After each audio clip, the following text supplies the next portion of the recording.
Good evening, ladies and gentlemen. Welcome back to another edition of, well, I mean, not so much good evening. If you're listening on podcast form, good morning, good afternoon, whenever you're watching this or listening to it. We really appreciate it. But welcome back to the Bucket and Hoosier Show. I am Mr. Hoosier, and this guy here next to me on the screen is Bucket. And as we always start out with, Bucket, how are you doing? How was your week?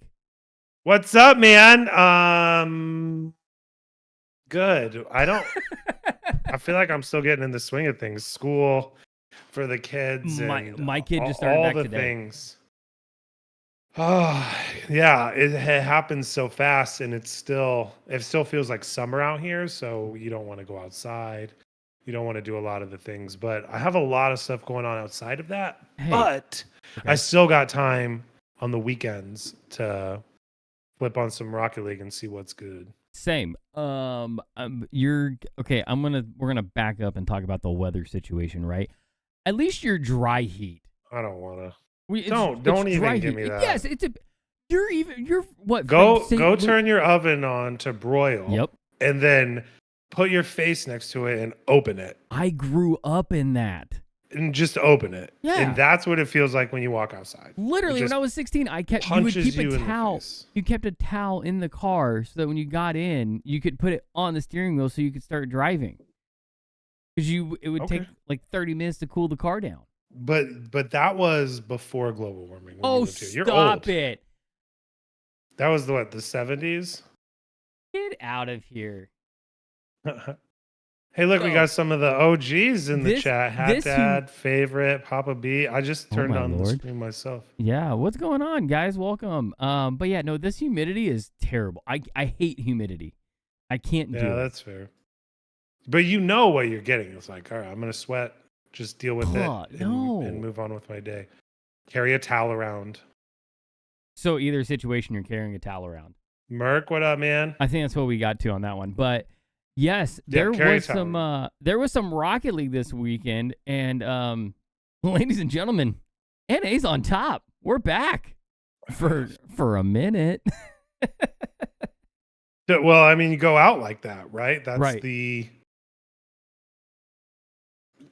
The apex of the season happens at the very end. You win your last game, you're done. Right? Like, so this was the true Worlds. Like, this was Worlds. Okay. That was the last tournament of the year, the last big one. I mean, you can't.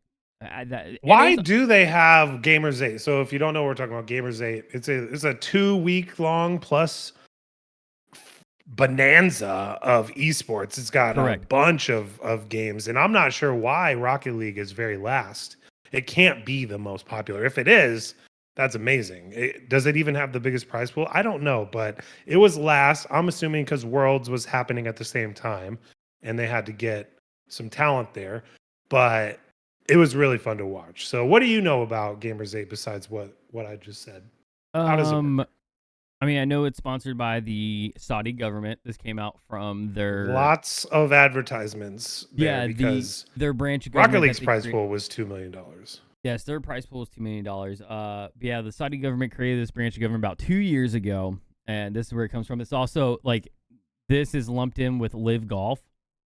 Same branch of all that stuff where all that money was pumped in. But yes, it's 13 esports tournaments and a total prize pool of $33.5 million, which is just ridiculous. The tournament featured 44 Fortnite duos battling for a total prize pool of $2 million. Which other ones? So there's Fortnite. Which other games were there? I saw like PUBG Mobile and PUBG Mobile. Counter-Strike, and they ran through at the beginning of the day, on the last day, on Sunday, a bunch of games that I didn't even know were there. But just the atmosphere there and the enormity of the affair, it seemed ridiculous, honestly. I kind of want to go just for that, but it's pretty far away to go watch some video games. It's pretty far away, and it's definitely a big culture shock. I believe it. Yeah, I mean, just getting a little off topic of Rocket League here. Sadly, at the end of the day, what this also is, it's I don't like using the term ploy, but it's definitely a marketing strategy by the Saudi government to bring people into their country and A, to capitalize on tourism, but B, to also have people be more accepting of their culture, right? You're trying to open your culture out to open it up to the outside world so people can actually see what your culture is like. But you think it's like a bunch of makeup on a pig kind of deal? Is that what you think? I don't think it's a bunch of makeup on a pig per se, but it's definitely, it's not like it's out of the goodness of their hearts. I mean, first and foremost, they're trying not profit, man. Come on. Well, I mean, and when you look at gaming, right? Gaming is still, it's gaming tournaments. People making money off of gaming is still in its infancy, right? Like, we don't know where this is truly ever gonna go, but it's not. When you would hold a gaming tournament, a LAN is like, oh, this is like, let's just put up this cool thing and, you know, host a tournament and see who is the best. And it's like, well, now you're getting to, there's a little bit of politics in it as well. Even though it's not blatantly out there, it's still there, because Saudi's gonna go to the political table and just say, look what we're doing for the kids, and anything that they go to, and it's only, and like I said, it's only helping their tourism as well. It's time to get you out of the public sector, my friend, and back into privatized economy, because everybody's trying to make money. Right, everybody's trying to and there's lots to be made, especially in those countries. I don't blame them for putting this on. I think it's smart. I think that it was a lot of fun to watch, and there was no hiccups. It was really cool. They had displays. It looked like, from what I could tell, drone shows and like a carnival, everything. So hats off to them for just putting on a show. I don't know what political agenda they have, but show off what you got, man. If you got the money, flaunt it. I guess. And they got the money to flaunt it. There's no doubt about that. That place is just oozing with bukus of money. So, to the point that, like, their headdress, like, it's a known fact that they will go look for the most expensive one. They're not trying to save their money. They want to be able to, like, flaunt it, like, ooh, I got this most expensive one. That's why you see so many expensive cars over there. So, it's definitely, there is some undertone to that. Now, how much of that is the players and everybody actually exposed to? I don't know. I wasn't there. I'm just telling you my point of view and how I see it. So, there you go.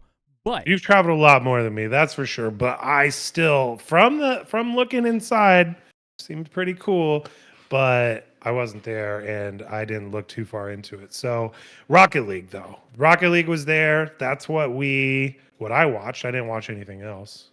Yeah, I watched it. I didn't watch all of it this weekend. Didn't have a chance to catch every single game, but the games I did catch, they were very good games. And just this format, right? The crew battle format, it makes it, I think, that much more interesting to watch, because you went from, it would be like in basketball, right? Basketball, you'd play 5v5, and then, next game, okay, we're playing 2v2. It's like, okay, that's a whole different game. And then, we're going to go 1v1. Well, now that's even completely different. So getting to see the players use, I don't want to say use, but show off their different talents is I think what makes Gamers8 a really fun tournament to watch from a Rocket League standpoint.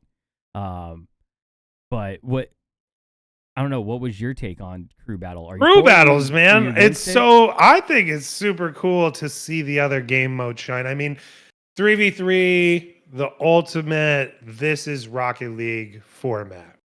Everybody knows it. It's what the game was probably made to entail. But then you get into those players who came from the 1v1 background. So they have a lot of the skill sets it takes to make sure that they secure something, a goal, or they get a save in a 1v1 situation. So those two game modes make so much sense, but you never see 2v2 unless it's on a stream or in ranked play. You don't ever see it in this tournament style or in some competitive environment, and I'm here for it. It was so fun to watch some of these matchups. I know a lot of the teams threw out the same players, right? You'd see V1, they weren't getting calm on the 2v2s. And even Daniel bowed out. bowed out on the 1v1. So you're going to see beast mode, and beast mode showed up. And we can talk about all the other teams too, but I'm just thinking out loud of how great it is to see these other dynamics, and you have to be a complete player and team and kind of get through the gauntlet in order to win this thing, and that's what makes it unique. And I loved it. I had a lot of fun watching it, and I'd like to see more varying types of tournaments like this. I'm not sure that you could say this is the ultimate way to play the game, but I'd like to see more variations on Rocket League formats. I think you might be EU who. What's up, Papa Rizzo? Actually, what the fuck is a kilometer? That was probably my favorite thing from the weekend with Rizzo. But I almost wonder if this meter. You said you're not sure if this is the is it the best format for judging Rocket League? I was actually starting to think this weekend that it might be the best format for testing Rocket League teams, because like there is every little component of that in like there's a one's component, a 2v2 component, a 3v3. Like it actually makes every playlist like viable to try and get better at. And maybe take it even further though, and make it so when you've played a 1v1, you can't play a 1v1 again in the best of 7. I didn't think they could. Is that how it was? I believe like so. 2v2 was the same, right? Like you could play the same 2 players. Oh, you're saying you have to rotate your players? Yes. Not the game mode itself, but if you played a 1v1 in game 2 and then game 6 comes around and it's a 1v1 again, it should be a different player. I can agree with that. And not to say they did it wrong. I'm just saying if you were going to make this the format, I think in order to prove that there was a complete team, they would have to all play in all the formats. I could actually get behind that. I don't. I wanted to originally say no. I disagree with that completely, but I know that's the angle you want to take when I'm up here. But. Well, that's true, but I think it I think it could actually work. I'll take it. If that's the compliment I get for tonight, I'll take it. That's yeah, I think that could actually that would make it. I think that would make it better for having it in like multiple splits if that was the format. I guess what I've been trying to figure out in my head since Gamers8 is would it be right to have like a straight 3v3 split and then you do a crew battle one, or do you just go crew battle and best team, last team standing wins? So I don't know. I mean, I do think I think there is argument for it being a good format to have and actually utilizing it within RLCS at this point. With the evolution of the game and where it's gotten to, because there are your players that they're a 1v1 god, or hey, they fit really well into 2s, but they don't necessarily transition over to 3s as well. So yeah, I don't know. I mean, you're saying punish people for knowing one, or celebrate them for coming from that space. I mean, that's where it's super interesting. I don't know, again, that you're ever gonna get the big tournaments to completely say, let's play every game mode. But it's really neat to see in practice, in the fact that you can kind of tell these players are better at these modes than these other players. And that seems to be what you can kind of deduct from that, is those players are the best. True. You can really, you can get to that conclusion with what we saw. But I mean, tell us what you think on Twitter at Sire Bucket, at Mr. Hoosier _ on Twitter, or X now. Tell us if you think that the crew battle is the way to go, or do you want to keep seeing the traditional just 3v3 tournament? But then another thing I want to keep talking about Gamers8, and like you were saying, if you have to rotate players, if you have to actually, everybody has to participate. Com won $166,667 for playing 20 games of Rocket League. That's $8,333 per 5 minutes, not counting overtime. And it's being called as the ultimate grab bag or passive income that he was able to gain from this tournament. Sheesh. Sheesh. Listen, here's the thing that every professional who makes a lot of money will tell you. It's not just what you see on the pitch, on the court, on the field, in the office, at all that. There's a lot of work happening behind the scenes. A lot of hours go into making those dollars make sense. I don't care if he got carried. He probably carries these guys into practice sometimes. He probably carries them into getting physically into shape sometimes. He probably has to get them mentally prepared sometimes. In every interview they had of Com, he's the one in the lead. He's walking them to where they need to go. He's making sure, hey, I got you guys no matter what. You guys don't have to deal with talking to people, the press, like none of that. He may have only had to do a certain amount of things on the pitch, but at the end of the day, he deserved and earned that paycheck. I guarantee you that. 100%. Bringing that up was not saying that Com didn't deserve it. He 100%. I'm not saying you said that. I'm saying F the haters, because you put yourself in a situation to win like that and you do win. Hats off to you, my friend. I mean, the biggest example of what you're talking about, how he was the one that was talking to the press. He was the one that was taking all the interviews, leading them.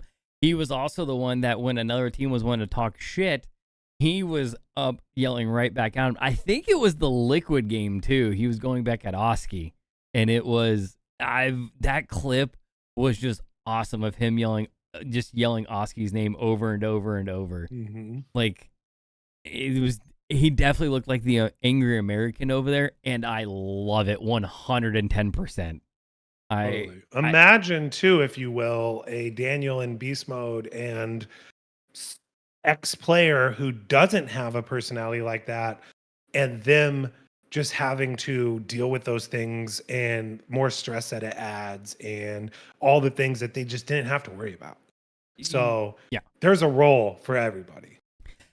And he takes that role very well, and I hope he gets to staying around and doesn't go anywhere.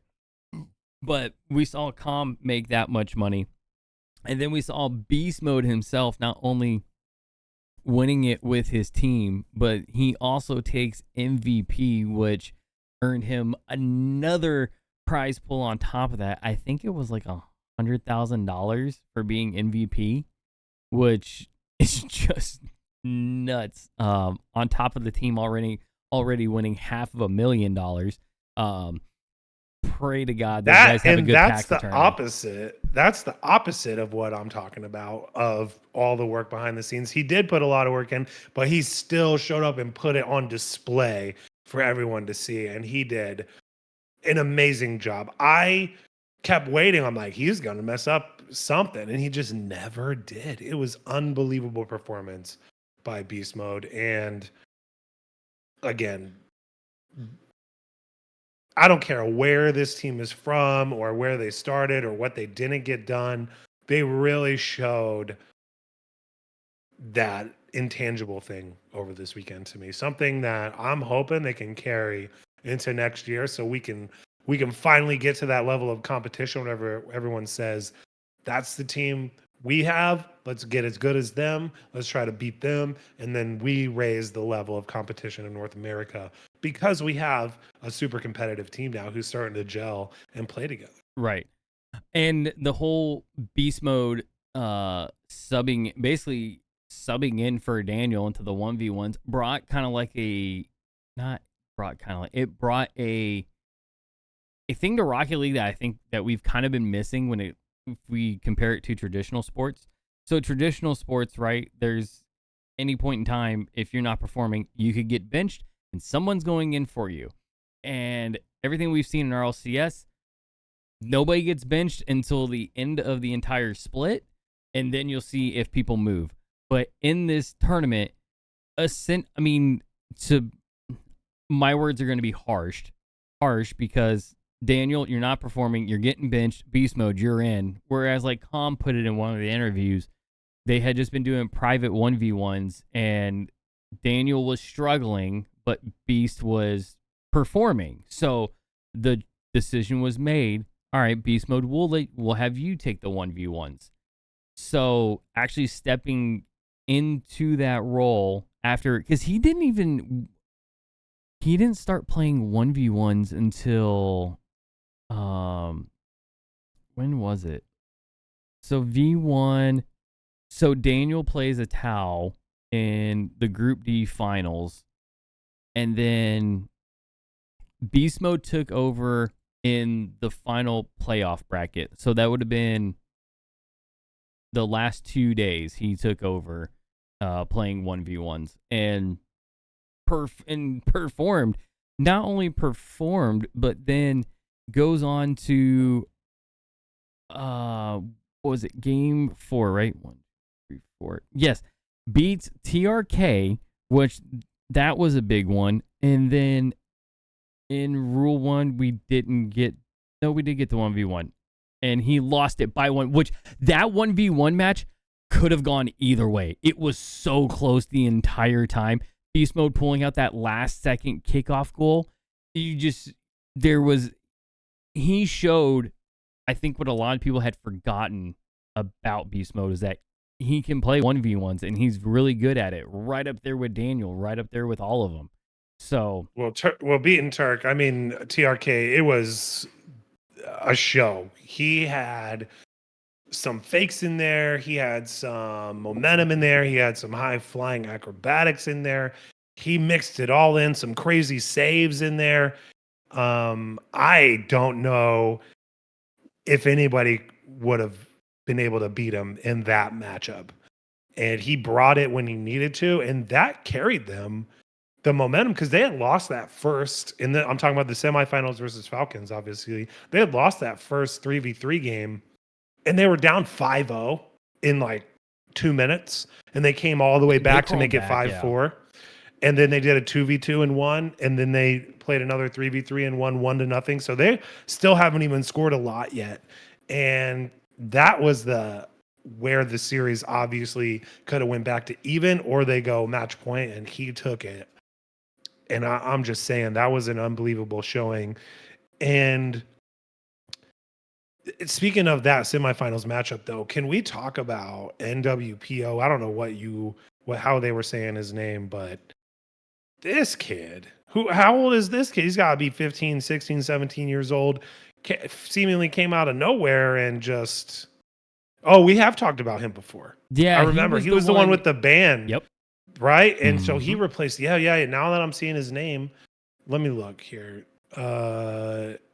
He 16 years old. So he was the one with the ban for playing under someone else's name. Yes. Yeah. Okay. We talked about that last year. Which Zen was also a player that did that. So now it's becoming. So he got a 1-year ban September 22nd of 2022, but it's only August. He can't compete in RLCS. This is RLCS. Yes. Okay. Yeah. All right. Makes sense. Which is still, I still question though, because Rocket League, they have to they have to bless the event with how big the prize pool is. So they've just basically said, yeah, that's fine. You can let him play. Yeah. Well, it wasn't RLCS. I mean, he got an RLCS ban, so. So what happened with OK Khaled then? He got kicked to the curb. I know. Did he go find another team? Has he said anything? Not that I've seen yet. Roster Mania is just getting underway, which we will get to in a second. Oh yeah, brother! About Gamers8. Roster Mania is gonna run wild on you. It's gonna run wild. But yeah, no, he played fantastic. Now the question is, does he continue the trend where Zen had his 1-year ban, comes in, plays, wins a world championship, and so now he in WPO he had his 1-year ban. He's gonna come into next season. Is Mina now ready to play and show up? I think more. So I can't tell. Is Mina that good, or what I was starting to really think about is, so with Rocket League, we had to get the players up to a top level playing. They're basically there now. Coaches / mental coaches, they needed that. Like, that was a next. All right, how can we get better? Okay, now we've done that. I almost feel like the next thing, it gets to, this might be a little bit outside the box, like more of a hospitality type thing, because we just watched Rule 1 and Falcons play in Worlds, right? And they had a good showing, but not as good as what this was. And I was trying to think, okay, what's the next like thing, like that, the edge that gives you an edge in this game, and when you go to these tournaments. Just checking my sources real quick. Falcons finished 5th through 8th. Rule 1 finished 9th through 12th in Worlds. Whereas we had Vitality, they had a very good dominant run. They looked to kind of struggle at times. The only thing I can think of is comfort, right? So Rule 1 and Falcons, they had home court advantage this entire tournament. They're sleeping in their own beds. They're eating foods that they like and that they're used to eating. And everybody else is in a completely different culture shock. You have moved time zones. You're not in your own bed at home. And your diet is probably struggling a little bit because the food is nowhere near what you're getting at home. You're probably struggling to even just find foods that you deem, I like, you need your routine if you're going to compete at these levels, and doing a big move like that, you're out of your routine. So is the next thing for orgs and teams to bring somebody on that does not play the game, does not even look at stats or anything.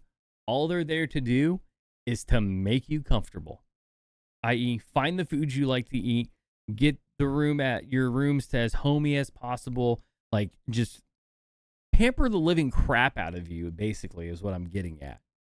And I feel like that could be the next thing that ends up happening. Like down to the most minute detail of every morning they have this, it's placed like this, it's turned and set a certain way. They're used to grabbing it like that. The least amount of things are out of the ordinary as possible.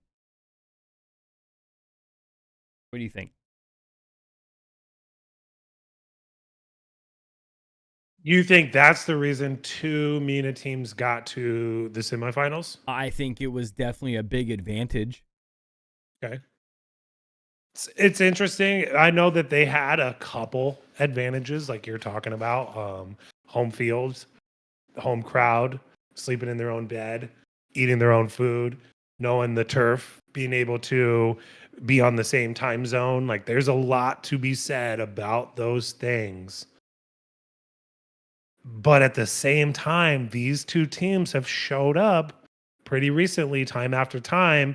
Did the format have anything to do with it? Having a couple ones players, having some new players, having some things I think it was just a perfect storm for them. But getting all the way there and still not being able to finish has got to be devastating for them too. Oh, 100%. So all those things that you just said, version 1 had the complete opposite of, right? And they won the whole thing. So at the end of the day, you can have all the perks you want. You still got to be able to take the shot and make it. But yeah, I think it helped them. Do I think it took them extra far? Maybe. But I wouldn't write them off because of those things. That's for sure. Oh, I'm not saying to write them off. It's more of trying to look through it as coming into next season. You're always trying to find and gain an advantage. What's an advantage to be gained? If my players can be very comfortable, if they're don't have to worry about any of that extra stuff, and we can get it to where they're just focused on Rocket League, then that's what we want to get it to. If that is where the advantage is to be gained. Am I completely wrong? I could very well be wrong. There wouldn't be the first time. Just I could see that as being a next a little thing to check off there for when you're going in, especially when you're traveling to tournaments. Just so it makes it an easier flow for everybody. But no, I'm not writing off Rule 1 and Falcons. They are both very good teams. They got to Worlds. They have. I don't know why you don't think they're very good. I just said they're very good teams. I don't know. It just didn't work. You're not wrong. I mean, they had some perks, and I believe that definitely allowed them to feel some type of way and get some extra sleep and some extra energy, but I'm not sure that is what took them as far, and I'm not sure that is going to fall off when they don't have those things. So sure, it's a little bit of padding for them, but I don't think it's the reason. And you're probably the things you're saying too, right? I'm not necessarily saying you, Hoosier, have these opinions. I know you go out and scour for these things and see what people are talking about and what the rumors are and what's on Twitter and all those things, because people are talking about this. People are saying, well, I mean, they were at home. They had the home field advantage. They had all these things. That's the only reason. And I can see where people will believe that, but dig in a little bit. It's just not. That's not the only reason. Those guys are good, and they're going to be good again. They are going to be good again. You are right. Hopefully it does actually work out for them. But I guess where I was going to end up going on this is the argument is, I don't know how many more times I can say is, the argument. Get off my lawn. Yep. Say, hey, Coach Jsu. Welcome to the show. We got Twitch. Live Twitch is my favorite way to create this podcast. Of course, we get more people to listen to it after the fact when they can digest it in their own. But whenever people show up to the live version, it is so much fun to see that we still have friends who are available at the same time, because that's where we all met, right? Live video games, doing these things live. So seeing some of these guys come through when we're just sitting here chatting it up is so much fun. I hate to interrupt you. I know you said is? Yeah, I kept saying you left that. Off at but is. The argument is, should OCE lose a spot to a major and Mina now get a spot? And so Mina get 2, OCE get 1.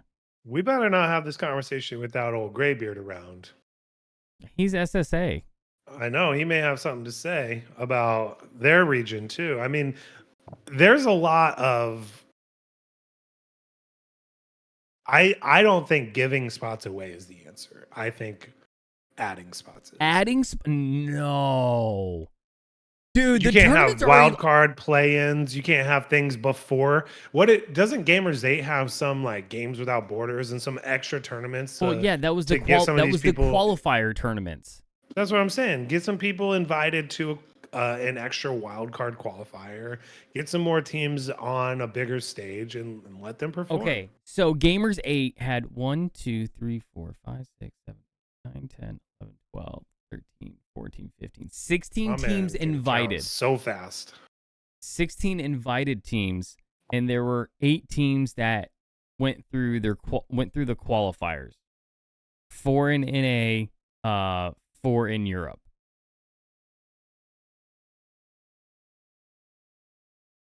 So, Okay. 16 plus 8, 24, right? Okay. Am I wrong? No, you're right. Oh, thank God. So it was the same amount as Worlds. And you're saying to expand it more? I'm just saying the answer is not to take spots away from one region and give it to another. What if we just take spots away overall? I think the regions, just because other regions are growing in their abilities, doesn't mean the regions that already had the spots still don't deserve to have the spots. So, therefore, X plus Y does not equal Z. You need to add another variable in there. You need another part of the tournament. You need more. Dude, it already takes 2 weeks to run Worlds. So that's not enough for me. I loved it. And it doesn't have to be some huge event. It can be a little scrapyard event, a little LAN in the middle. Is that not what we're doing for the first part of the goddamn year? Listen, but so you're just gonna say, well, we'll take spots away from this group and give it to this other group? That's your answer? Based off of what? Because they had more qualifying teams make it further? What is your criteria for doing that, I guess? I don't know. Make it goddamn equal across the board. Everybody gets 4 teams. Done. But not every region is equal in their player base and their ability, in their level. There's in data, there's averages, medians, means, all those things. This is where I'm going to disagree with Graybeard. And he would not, he's not going to like the statement. Well, he's sleeping right now, so you're lucky. Oh, thank God, because I think that man would beat the living shit out of me. But I do think that, yes, the talent is not equal across the board. But you don't fight as hard when people want to move. The problem with that, and the inherent problem with that is the players are not old enough to just move. A lot of them are not. They're not old enough to shave. Some of them. No, not at all. But I mean, they're not old enough to go to the movies by themselves. So what's your point here? They can't move. But if you're going off of the data that you were kind of like referring to, right? Yeah, I got you. Wait, which one's this? Okay, so this is World Championships.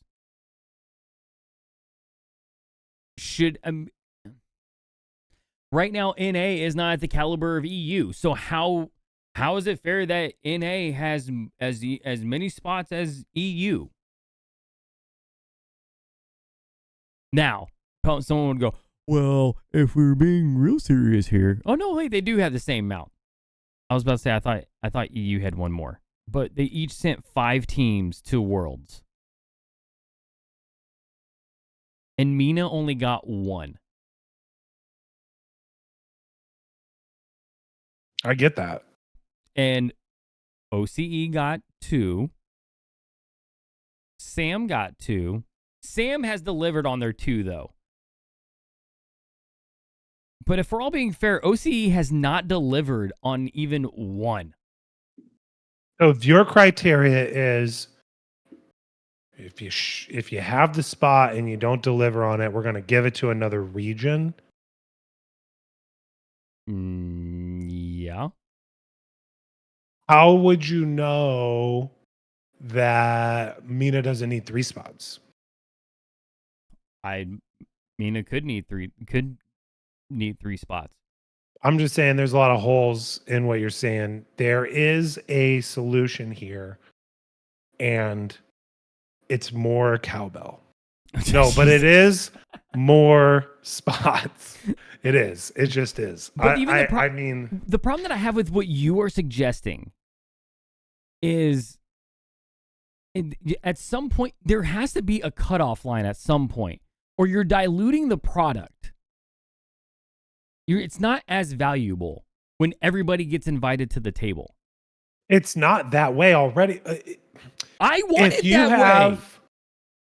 Okay, NSYNC. I'm talking about Backstreet Boys. Jesus, get it right. See, I said it wrong on purpose to see if you would correct me, and you sure did. You sure know your Backstreet Boys there.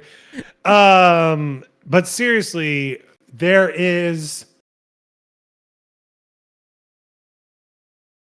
I lost it. Oh, you made me lose Jesus. it. I mean, now I have Backstreet Boys in my head, and next is Britney Spears, and then down the gamut.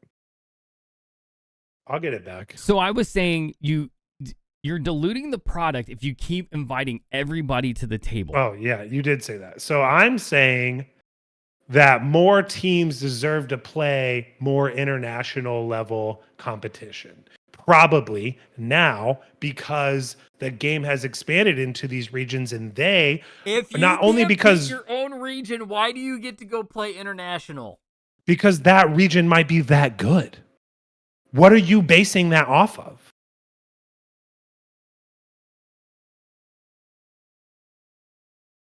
If EU could bring 10 teams and all 10 teams would wipe out every other team in the world, do they deserve all 10 of those spots?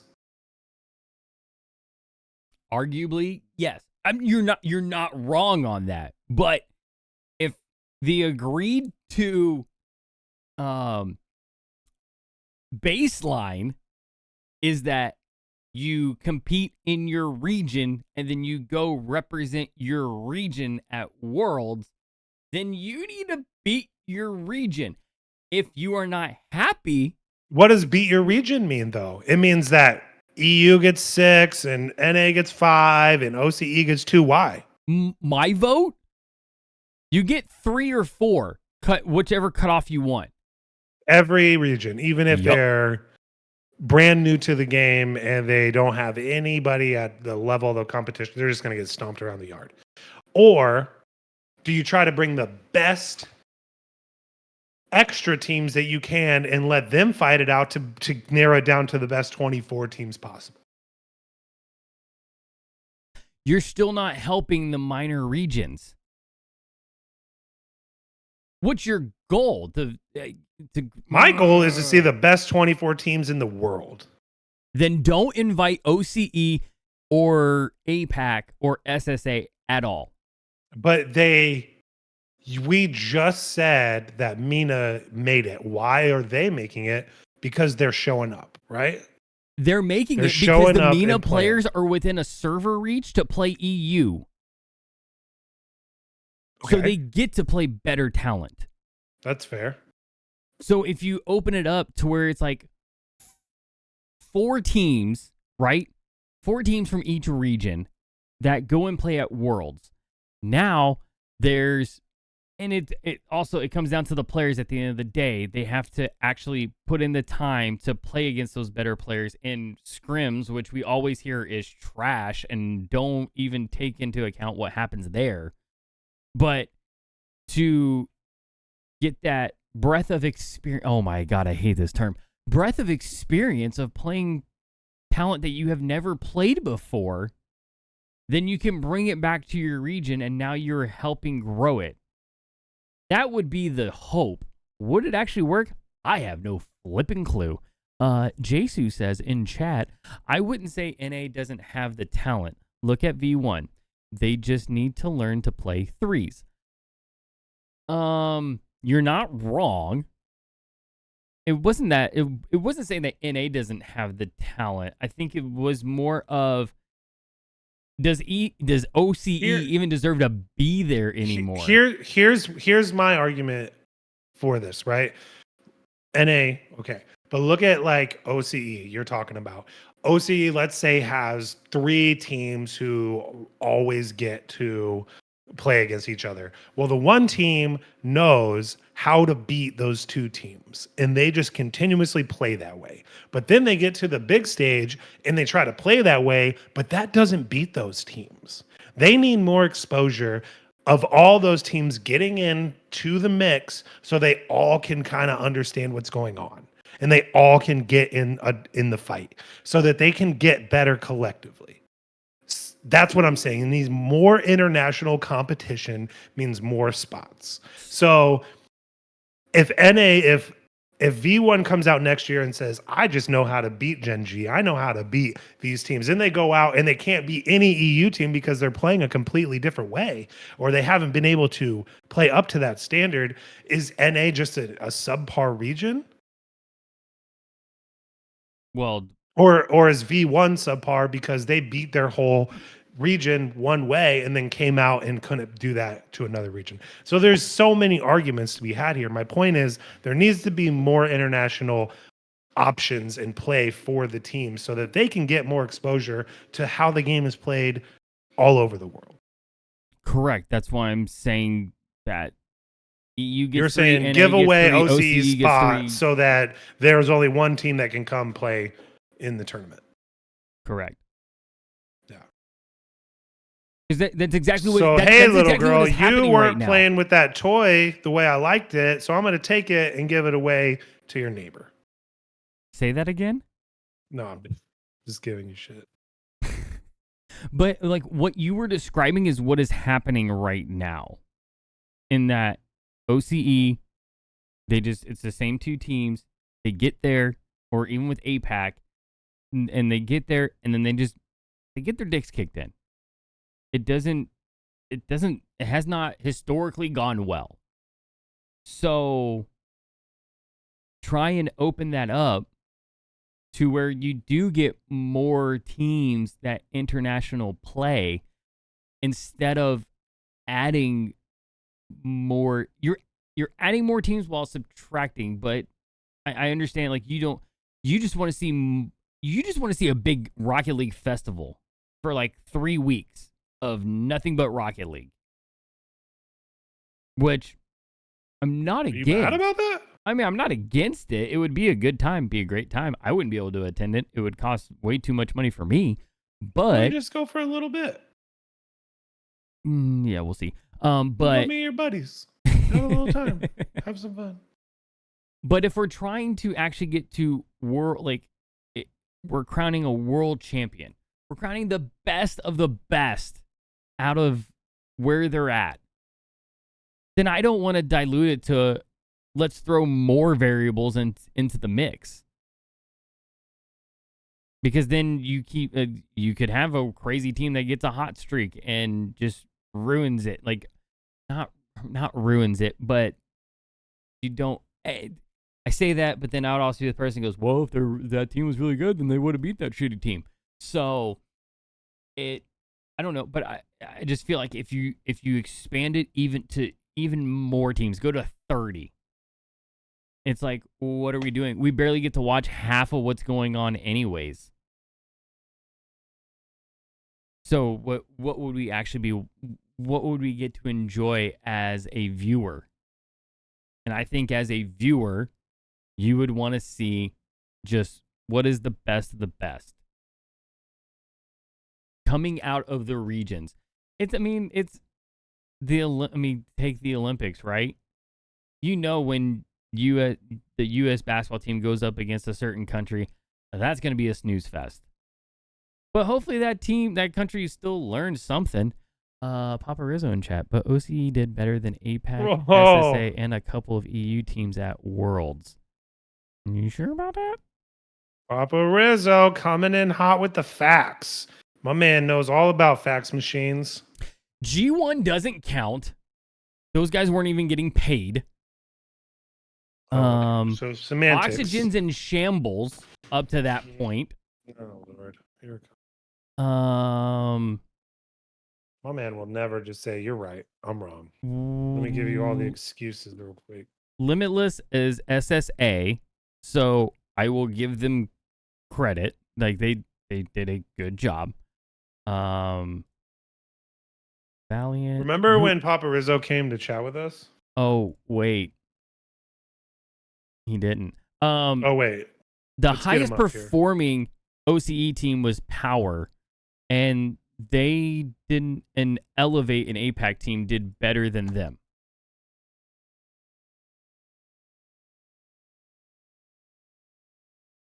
I don't know. I don't know what the answer is, but I don't know if it's what are you going to do 5 teams from each region?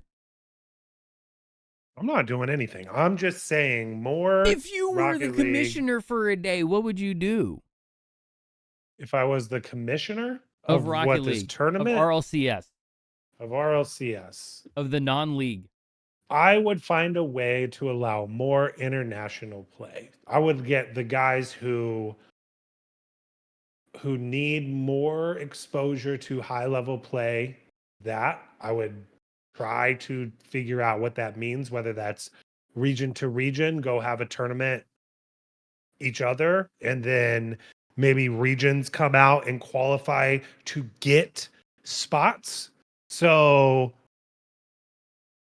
5 MENA teams and 5 EU teams go and vie to see who gets more spots. You know what I mean? I don't know what the answer is. Off the top of my head, though, there's a way to allow more international competition besides siphoning everyone off into their region, allowing them to get good at that type of style of gameplay and beating those teams, and then opening them up to the rest of the world and saying, go have fun. I think there's more opportunity there in the gray area. And I don't know. Well, I mean, because there are ways. Throughout the season, you're already competing for additional spots. Yeah, I love spots. Dependent on how, I forget how that's factored in, but you can get more spots for your region throughout the season. Okay. I think it depends on your performance at the majors. So there is that. That so already rankings, happens. World region spots. Here it is. World region spots.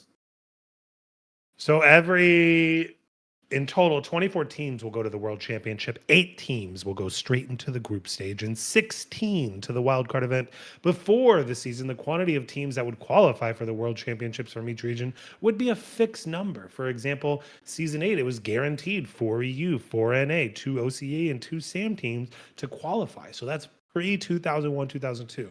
That is not the case anymore. Throughout the 3 international LAN majors, teams will not only be fighting for a spot at Worlds, but also for the quantity of spots their region will have at the final event.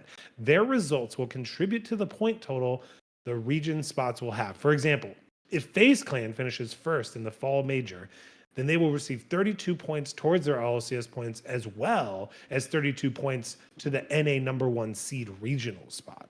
So each seed, all the points that teams give them more spots. So all the international lands allow for more spots for the regions, right? So I'm saying we need more of those opportunities for players, for teams. So they're already moving in this direction. How can we get more teams? How do we get the right teams there? Right? It doesn't matter what region they are. If they can come and win, we're happy. But I feel like they should open it up even more. So you don't even want, and this is, now that you're reading that, I'm correcting what I said earlier. Papa Rizzo said it in chat. Yeah, NA had 5, EU had 7. I had stated earlier that it was 5 and 5, but that was not the case. I was looking at a wrong graph. Anyways, moving on. You basically don't want region play. You just want straight international play. No, I do want region play. I mean, it's important to play within your division or region or whatever you want to call it. But I feel like that can only provide so much. Correct. Which is why you have a major. Yeah. Okay. And those majors are not getting the most exposure for up and coming or for the regions that have the better talent right now. But they're working towards that, which is why EU had 7 and NA had 5, because more EU teams deserve to be there based off of the region. So we can't fix it. They can earn them, right? They earn them. So, okay. But I feel like there should be more opportunity for those emerging markets to come out and show what they got. Okay. So I'm following what you were saying. And would you then agree? So the major had 1, 2, 3. So it was 5 EU, 5 NA, 2 OCE, 2 SAM, a MENA, and an APAC. Would you then agree that it's the majors that need to change who and how many are being invited? I guess that would be one step. Could help. Yeah, I don't have a problem with that. So if you had 1, 2, 3, 4, 5, 6, 7 regions, a 35-team major, I don't like if you did 5 teams from each region.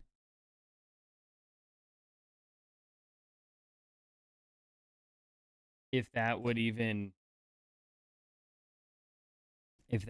the way to go. I don't know. I don't think we're going to have an answer today. But no, we're not. But the point is, there's opportunity to try and there's definitely opportunity to try and get more Rocket League. just more. Bucket just wants more Rocket League. That's all he wants. Let's see here. What was in the news today? In the news today, it has been reported by Shift that First Killer's contract's coming to an end. So there goes my prediction on FaZe selling off the rest of his contract. I guess his contract's just going to be up, and he's going to be out there for free agency, which goes back to the picture that was caught at, oh, hang on. Hold the phone. Papa Rizzo with a comment in the comment section. Argument if you say the best teams. V1 was 6th in rankings and didn't get to go to Worlds.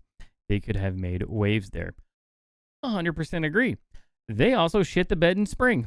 So, glad they made up for it, though, but they completely did that. So, there's that. But yeah, First Killer's contract will be up. He will be entering free agency. And rumors are floating around that the FaZe roster is just going to completely disband. So, do we think FaZe even sticks around RLCS? I say no. I don't think they can afford it. What's their stock at right now? It is at 27 cents. It's up 71% though. Good for them.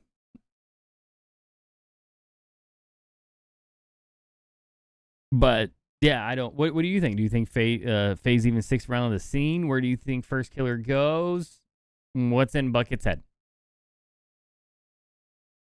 I think there was a lot of drama towards the end of the season for them. Oh, there was a shit ton of drama. I don't think. We tried to speculate this on NRG last year, and they showed up and tried to have a final hurrah. It still didn't work out. I don't think FaZe is going to make that same decision. I don't think we're going to see FaZe as it stood at the end of the year. I think FaZe or FaZe at all. I think FaZe is in a different boat. I think their implode happened at the right time, which is at the end of contracts, whereas NRG's implosion was in the middle of contracts. So no one was wanting to part ways and probably pay out whatever those buyouts were. Oats. So timing is everything, my friend. Timing is everything. So the timing works out for FaZe Clan, did not work out for NRG. But I don't know. After V1's performance at Worlds, I would have a hard time changing that roster right now.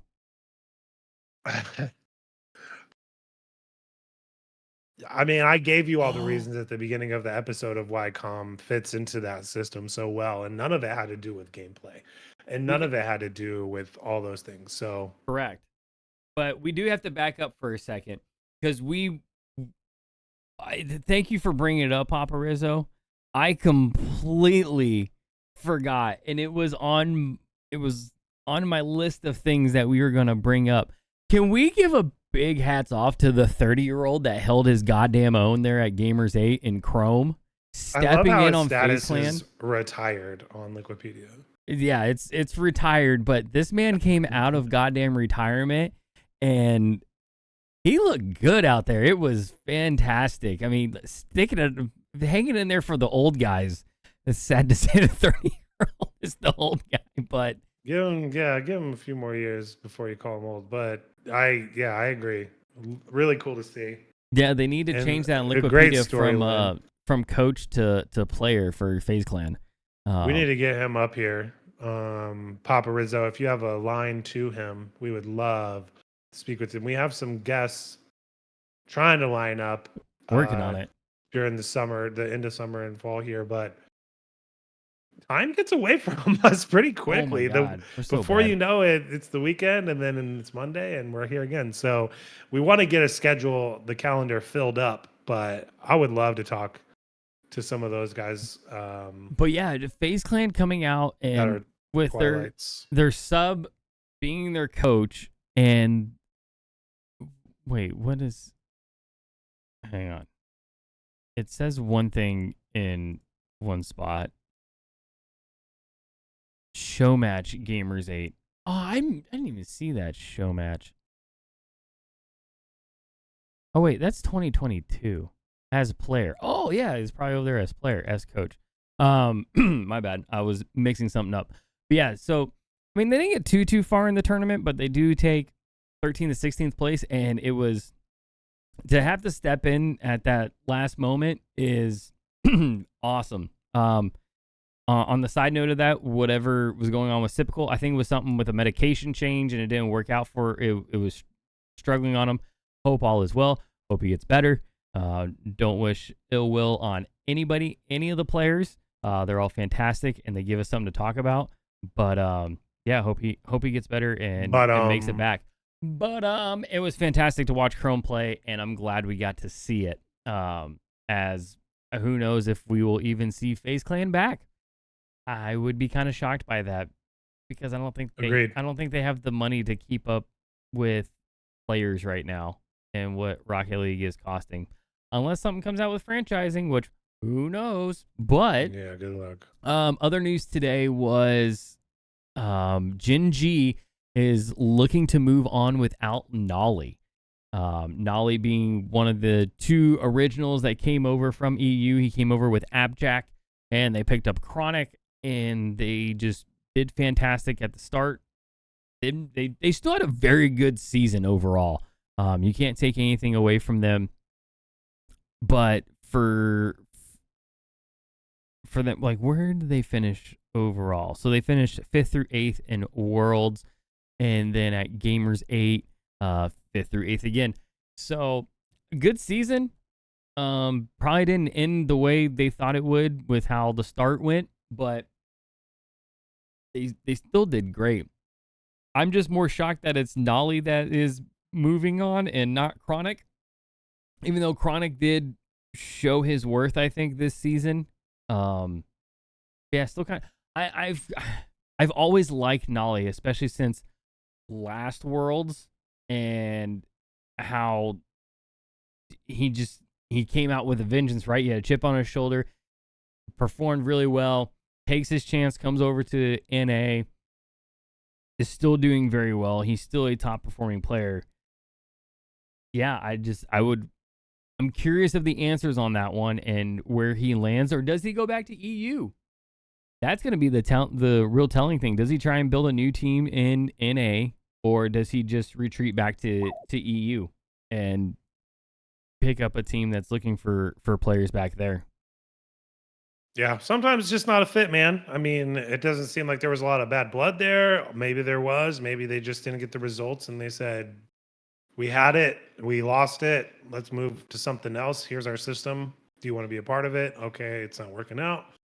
And they're just moving on. So I like it when it's quiet and swift and makes things make a lot of sense. So it's not hopefully official. he's able to, I know, but hopefully if it does happen and he's able to pick up some pieces and decide what he wants to do next, that would be the ideal situation. Everyone kind of moves on to better, greener pastures.